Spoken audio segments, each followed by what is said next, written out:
Pašvaldības uzņēmums Daugavpils Satiksme pagājušā gada pavasarī ieviesa jaunu braucamo biļešu sistēmu, kura jau no pirmajām dienām kļuva populāra Daugavpils iedzīvotāju vidū.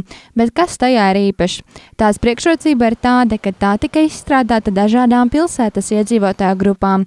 Tagad pērkot braucamās biļetes sabiedriskajam transportam visām mēneša dienām, gan autobusiem, gan tramvajiem, jūs samaksāsiet tikai 45 eiro. Ja jūs izmantojat sabiedrisko transportu tikai darba dienās, tad braucamā biļete jums izmaksās 35 eiro. Pie tam braucienu skaits ir neierobežots, neatkarīgi no tā, kāda veida braucamā biļete jūs iegādājaties. Šādas braucamās biļetes iegāde pensionāriem maksās tikai 15 eiro. Vai jūs piekrītat, ka šīs ir ļoti pievilcīgas cenas, ņemot vērā, ka nav nekāda ierobežojuma braucieniem un transporta veidiem? Tāpēc pieprasījums šīm biļetēm pieaug. Piemēram, salīdzinot 2024. gadu ar 2025. gada sākumu, studentiem, kuri mācās Daugavpils profesionālajās izglītības iestādēs, šādas braukšanas biļetes izmaksā 20 eiro.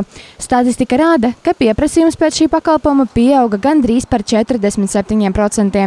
Senioru vidū pārdoto braukšanas biļešu skaits palielinājās par nepilniem 23%. Kopējais pieaugums visām mēnešu biļetēm sasniedz 23%. Tas ir lielisks rezultāts.